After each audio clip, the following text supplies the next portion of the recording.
Le saviez-vous, dans le massif de l'Étoile, pas loin de Marseille, entre Mimé et Allot, il y a un chemin qui a une sacrée petite histoire, ou plutôt une petite histoire sacrée. Suivez-moi, je vous explique tout.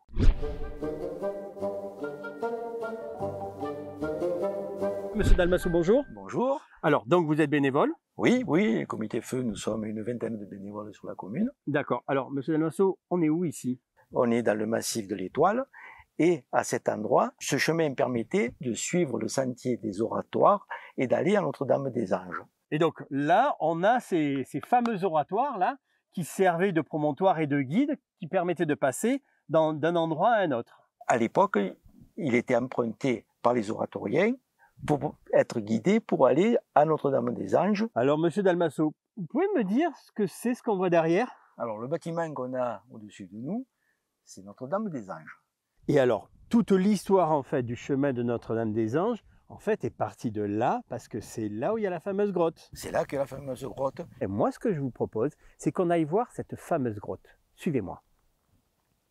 Voilà, nous sommes donc devant la fameuse grotte. Et vous savez quoi?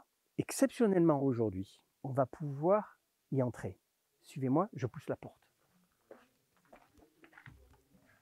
Monsieur Martin, on voulait vous remercier. Vous êtes le propriétaire de ces lieux. Expliquez-nous un peu où on est ici. Donc c'est la grotte de Notre-Dame-des-Anges qui a été occupée par un ermite franciscain, frère Jean, donc s'installe en 1220. À la suite d'une expérience mystique, il entend le chœur des anges et à partir de là, ça a été un gros pèlerinage jusqu'à, on va dire, la Révolution.